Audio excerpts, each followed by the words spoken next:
Hello बच्चों, welcome again. We are continuing class 8 science chapter 2 micro organisms friend and foe. This is our third lecture. We studied in last lecture about how microorganisms are friendly for us or useful for us. We covered some points and I told you that we cover last 2-3 points how microorganisms are friendly for us or useful for us in next lecture. This is our that lecture, okay?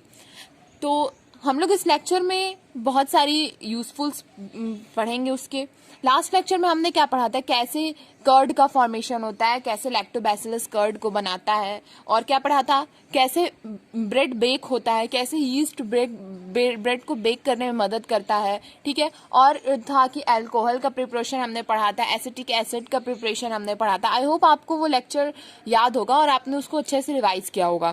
तो आज हम लोग उस micro organism के बाकी के uses के बारे में पढ़ेंगे। तो चलिए स्टार्ट करते हैं। फर्स्ट यूज है हमारा मेडिसिनल यूज, ठीक है। Micro organisms are source of antibiotic medicine, ठीक है। माइक्रो ऑर्गेनिज्म हमारे मेडिसिनल यूज में भी काम आते हैं, ये बहुत ही ज्यादा हेल्पफुल होते हैं मेडिसिनल यूज में भी, ठीक है। जैसे कि ये एंटीबायोटिक मेडिसिन बनाने का एक बहुत ही मेन सोर्स है। अब एंटीबायोटिक मेडिसिन होता क्या है, ठीक है। तो ये एंटीबायोटिक एक मेडिसिन है जो कि हमें डिजीजेस से लड़ने के लिए काम करता है, ठीक है। ये हमें डिजीजेस से क्योर करता है। लाइक एक बैक्टीरिया को हराने के लिए दूसरे बैक्टीरिया को यूज किया जाता है, उसकी हम लोग कहते हैं एंटीबायोटिक, ठीक है। अब चलिए देखते हैं आगे।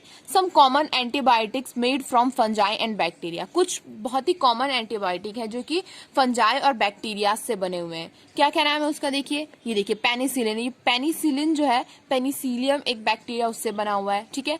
स्ट्रेप्टोमाइसिन है, राइथ्रोमाइसिन है और टेट्रासाइक्लिन है, ठीक है। नाम बहुत ही अजीब है बट आप लोग याद कर लेना, ये एग्जाम्पल्स में एग्जाम में पूछे जा सकते हैं आप लोगों के, ठीक है। कौन कौन से हैं, penicillin, streptomycin, erythromycin and tetracycline, okay.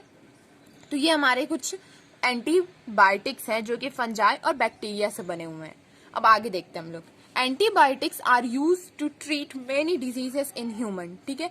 Antibiotics human में बहुत सारी डिजीजेस को क्योर करने में यूज होते हैं।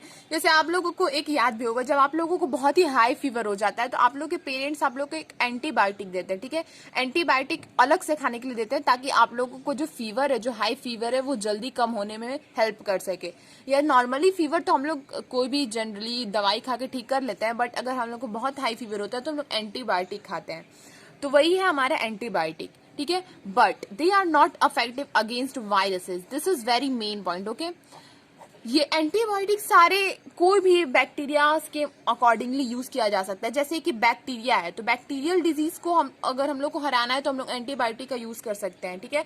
किसी फंजाई से होने वाले डिजीज को हराना है तो हम लोग एंटीबायोटिक का यूज कर सकते हैं। बट ये वायरसेस के अगेंस्ट काम नहीं करता, क्योंकि वायरसेस से जो डिजीज हम लोग का होता है वो बहुत ही ज्यादा हार्मफुल होता है हमारे लिए, तो ये उतना अफेक्टिव नहीं होता है वायरसेस के लिए, ठीक है। अब precautions use in use of antibiotics. हम लोग एंटीबायोटिक खाने में कौन कौन से प्रिकॉशंस लेने चाहिए उसके बारे में पढ़ेंगे। ये हमारा बहुत ही मेन पॉइंट है। फर्स्ट पॉइंट क्या है, antibiotic should be taken on advice of qualified doctor. Yes, आप लोग को एंटीबायोटिक ऐसी किसी भी जनरली किसी भी डिजीज के लिए, कोई नॉर्मली फीवर के लिए भी हम लोग को एंटीबायोटिक नहीं लेना चाहिए। हम लोग को एंटीबायोटिक किसी एक बहुत ही अच्छे क्वालिफाइड डॉक्टर के एडवाइस पे लेना चाहिए, उसके सजेशन पे लेना चाहिए, ओके। हम लोग को खुद से एंटीबायोटिक नहीं खाना चाहिए, क्योंकि क्या पता एंटीबायोटिक हमारे, मान लीजिए जैसे कि अब जैसे हमें कोई डिजीज हुआ है, ठीक है, हम उसमें बिना डॉक्टर से सजेशन लिए, एडवाइस लिए कोई एंटीबायोटिक ले लेते हैं, तो ऐसा भी हो सकता है कि जो एंटीबायोटिक हमने लिया है वो हमारे मेन डिजीज से जो होने वाले माइक्रो ऑर्गेनिज्म है उसे ना मारे, उसके बजाय जो हमारे मेन माइक्रो ऑर्गेनिज्म जो हमारे बॉडी में हेल्प करते हैं उसे मार दे, ठीक है। तो एंटीबायोटिक बहुत ही ज्यादा ऐसा केस है जहां पे हार्मफुल भी साबित हुआ है, ठीक है। तो एंटीबायोटिक हम लोग को लेने टाइम बहुत सारे मेजर प्रिकॉशंस याद रखने चाहिए। फर्स्ट ये था। सेकेंड है, it should not be taken unnecessarily, okay. Yes, जब आपको एंटीबायोटिक का बहुत ही ज्यादा नेसेसरी है तभी आप लोग ऐसे लेना चाहिए, लेना ही नहीं चाहिए, ठीक है, क्योंकि ये हमारे लिए हार्मफुल भी साबित हो सकता है। इसके साइड इफेक्ट्स बहुत ज्यादा हो सकते हैं अगर आप इसे अननेसेसरी यूज करते हैं तो, ठीक है, ये हो गया। अब आगे देखते हैं, antibiotics are also use to kill many plants and animals diseases. Yes, antibiotics सिर्फ ह्यूमन डिजीजेस के लिए काम नहीं आता है, ये बहुत ही सारे प्लांट्स और प्लांट्स की डिजीजेस को भी किल करने में मदद करता है। एंटीबायोटिक्स भी बहुत ज़्यादा इंपॉर्टेंट होता है। एंटीबायोटिक पता है एक साइंटिस्ट ने खोज किया था, वो ना एक जैसे प्लांट का कल्टीवेशन कर रहा था, तो उसमें वो बैक्टीरियल डिजीज हुआ था प्लांट को। तो एक बार उसने नोटिस किया कि ये पेनिसिलियन की शायद ये कहानी है, उसने नोटिस किया कि एक वायरसेस है, शायद एक दूसरा बैक्टीरिया है, वो उस बैक्टीरिया के लिए हार्मफुल हो रहा है, तो इसी से एंटीबायोटिक का रिलीज हुआ। फिर साइंटिस्ट क्या है वो ट्राई करने लगे कि किस डिजीज पे किस बैक्टीरियल या किसी भी माइक्रो ऑर्गेनिज्म से होने वाली डिजीज पे कौन सा माइक्रो ऑर्गेनिज्म उसके अगेंस्ट जा रहा है, उसको किल करने में मदद कर रहा है। तो ऐसे ऐसे करके बहुत सारे एंटीबायोटिक्स का खोज होने लगा और आज हमारे पास बहुत सारे एंटीबायोटिक्स बहुत सारे अलग अलग डिजीजेस के लिए अवेलेबल है। ठीक है, चलिए आगे देखते हैं। वैक्सीन, आजकल वैक्सीन बड़ा फेमस है कोरोना की वजह से। ठीक है, तो मैंने आपको ऐसे जो बताया था कि एंटीबायोटिक क्या करते हैं, वायरसेस के अगेंस्ट काम नहीं करते हैं। तो वायरसेस के अगेंस्ट काम करने के लिए हमें तो कुछ तो चाहिए, तो उसके लिए हमारा क्या हुआ, वैक्सीन फिर बना। ठीक है, वैक्सीन क्या करता है, it is a special kind of medicine which provide immunity against a particular disease. Yes, किसी भी पर्टिकुलर डिजीज से लड़ने के लिए हमें इम्यूनिटी। देखिए वैक्सीन क्या करता है, हमारे बॉडीज में जो भी डिजीज है उसको डायरेक्टली ठीक नहीं करता है। ठीक है, ये हमें इम्यूनिटी देता है, हमें वो ताकत देता है, वो हमें स्ट्रेंथ देता है ताकि हम उस डिजीज से लड़ पाए। वैक्सीन का ये काम है, ना कि उस डिजीज को हराने का काम है, आपको ताकत देने का काम है वैक्सीन का। ठीक है, अब वैक्सीन है तो वैक्सीनेशन पॉइंट भी जानना जरूरी है। तो वैक्सीनेशन क्या होता है, it is a process of giving a vaccine orally और by injection which provide protection against diseases. ठीक है, वैक्सीनेशन एक प्रोसेस है। ठीक है, वैक्सीनेशन एक प्रोसेस है वैक्सीन को देने का। अब जैसे एंटीबायोटिक क्या होता है, एंटीबायोटिक को हम लोग एज अ टैबलेट खा लेते हैं, बट वैक्सीन को एज अ टैबलेट नहीं खा सकते, इसे ओरली, ठीक है, ओरली हम कंज्यूम कर सकते हैं या तो इंजेक्शन के द्वारा इसे हम लोग कंज्यूम करते हैं। ठीक है, तो इस प्रोसेस को क्या कहेंगे हम लोग, वैक्सीनेशन कहेंगे। अलग अलग डिजीजेस के लिए एक पर्टिकुलर वैक्सीन होता है, ऐसा बनता है अलग अलग सारे डिजीजेस के लिए। अब आगे देखते हैं, diseases which can be prevented by vaccine. ठीक है, अब वो सारी डिजीजेस जो कि वैक्सीन से क्या हो सके, प्रिवेंट हो सके। कौन कौन से हैं, polio, small pox, cholera, typhoid, hepatitis, tuberculosis, rabies, tetanus. ठीक है, मैं आपको बताती हूँ, पोलियो जो बच्चों में होता है, आप लोगों ने पिया होगा, छोटे पे टीका पिया होगा, जो ऐसे एक आते हैं, आते नहीं है, आते हैं फिर हमारी उंगली पे मार्क कर देते हैं, तो बहुत गंदा सा उसका टीका रहता है। ओरली पोलियो का दवाई ओरली लिया जाता है, बहुत सारे हम लोग को बचपन में पिलाया जाता है, कुछ 5 साल पे ऐसे करके उसका कुछ एज होता है। स्मॉल पॉक्स का भी, ठीक है, तो ऐसे ऐसे करके सबका होता है। कॉलरा, टाइफाइड, ये सारे हमारे इसके वैक्सीन होते हैं। बट ये सब टाइफाइड जैसे हो जाता है तो क्या होता है, कुछ दिन में ठीक हो जाता है, बट उसके अब टाइफाइड जिसको हो जाता है देखते हैं आप, उसको बहुत सारे रोज रोज इंजेक्शन लगते हैं, वो क्या होता है, वैक्सीन होता है, ताकि हम लोग टाइफाइड के अगेंस्ट लड़ सकें। वैसे ही टेटनस, अगर हमारे कुछ भी हमारे उंगली या कुछ भी हमारे कहीं कट जाए किसी मेटल से, आयरन वायरन से कट जाए, तो उसके लिए भी हमें क्या लगता है, सुई लगवाना पड़ता है, इंजेक्शन लेना पड़ता है, तो वो भी वैक्सीन होता है। रेबीज का भी, कोई जानवर से अगर हम लोगों को कुछ प्रॉब्लम हो जाए, कोई जानवर से हम लोग को इंजरी लग जाए, तो क्या होता है, उसके लिए हम लोगों को सब इंजेक्शन लगाना पड़ता है, वो सारे क्या होता है, वैक्सीन होते हैं। ठीक है, मैं आपको बता दूं, वैक्सीन ना सबसे पहले 1798 में बना था। सबसे पहले वैक्सीन एक साइंटिस्ट बनाए थे, उनका नाम है एडवर्ड जेनर। ठीक है, मैं लिख देती हूँ यहाँ पे, एडवर्ड जेनर, समझ रहे हो, देखो जेनर सबसे पहले बनाए थे ये वैक्सीन 1798 में। ये वैक्सीन इन्होंने स्मॉल पॉक्स के अगेंस्ट बनाया था। किसके अगेंस्ट बनाया था, स्मॉल पॉक्स के अगेंस्ट इन्होंने सबसे पहला वैक्सीन बनाया था 1798 में। कौन, एडवर्ड जेनर। ठीक है, तो ये हो गया। तो अब हम एक मेडिसिनल यूज हो गया। अब हमारा लास्ट माइक्रो ऑर्गेनिज्म का कौन सा यूज है, क्लीनिंग एनवायरमेंट। ठीक है, अब माइक्रो ऑर्गेनिज्म क्या करता है, एनवायरमेंटल क्लीनिंग में भी बहुत मदद करता है।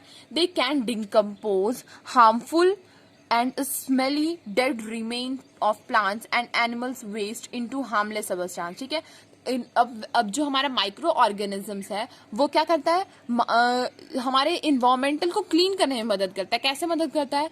अब जो ह्यूमन वेस्ट है, ह्यूमन एक्सक्रीटा होते हैं या प्लांट वेस्ट होते हैं, ड्राई प्लांट्स, ठीक है, वेस्ट प्लांट्स, उनको क्या करता है, वो डिकम्पोज करके हार्मफुल सब्सटेंस है हार्मलेस सब्सटेंस में कन्वर्ट कर देता है एज अ मैन्यूर। ठीक है, तो ये भी बहुत ज्यादा इंपॉर्टेंट वर्क है हमारे बैक्टीरिया का। ठीक है, तो इसी के साथ साथ हमारे ये पॉइंट खत्म होता है how micro organisms are useful for us. अब हम लोग क्या पढ़ेंगे, how micro organisms are harmful for us. ठीक है, तो अब हम लोग स्टार्ट करेंगे हाउ, इसका आज हम लोग बस एक छोटा सा इंट्रो देखेंगे कि हार्मफुल माइक्रो ऑर्गेनिजम्स के बारे में। चलिए तो देखते हैं हार्मफुल माइक्रो ऑर्गेनिज्म। ठीक है, those micro organism which cause diseases is called pathogens. ठीक है, ये बहुत ही इंपॉर्टेंट डेफिनेशन है, ये एग्जाम्स में मैंने, मुझे याद है मेरे एग्जाम में आया था और मुझे थोड़ा थोड़ा सा याद था, तो मुझे उस पर आधा ही नंबर मिला था। ठीक है, तो आप लोग ये गलती मत करना, आप लोग इसे अच्छे से इस डेफिनेशन को कर देखिए, देखने में तो बहुत छोटा, हम लोग इसे इग्नोर कर देते हैं, बट यही सारे जो पॉइंट्स होते हैं ना छोटे छोटे से, ये हमारे मार्क्स को काट लेते हैं, तो इसे हम लोग को इग्नोर नहीं करना चाहिए, इस पर हम लोग को ध्यान देना चाहिए। क्या है ये? Those micro organism which cause disease is called pathogens. अब आ जाता है व्हाट इज पैथोजन, ये वर्ड आप लोग पहली बार सुने हो, बट ऐसा हम लोग को नहीं करना, हम लोग सारे पॉइंट्स को कवर करते हुए चलेंगे। ठीक है, तो पैथोजेंस किसे कहते हैं? वैसे माइक्रो ऑर्गेनिज्म जो डिजीज कॉज करते हैं, ठीक है, जिनके द्वारा हमें डिजीजेस होते हैं, वैसे माइक्रो ऑर्गेनिजम्स को क्या कहते हैं हम लोग?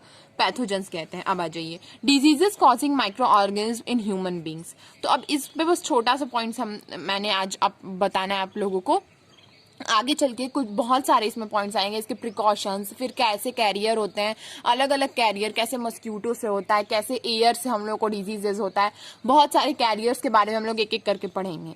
तो ये सारे कैरियर्स कहाँ से कुछ डिजीज होंगे, तो उसे कहते हैं हम लोग कम्युनिकेबल डिजीज। अब उस कम्युनिकेबल डिजीज को आज हम लोग एक छोटे से डेफिनेशन में पढ़ते हैं। ठीक है, communicable disease, okay, those microbial disease. ठीक है, माइक्रोबियल डिजीज, ठीक है, बस सारे माइक्रोबियल डिजीजेस के बारे में बात किया जा रहा है।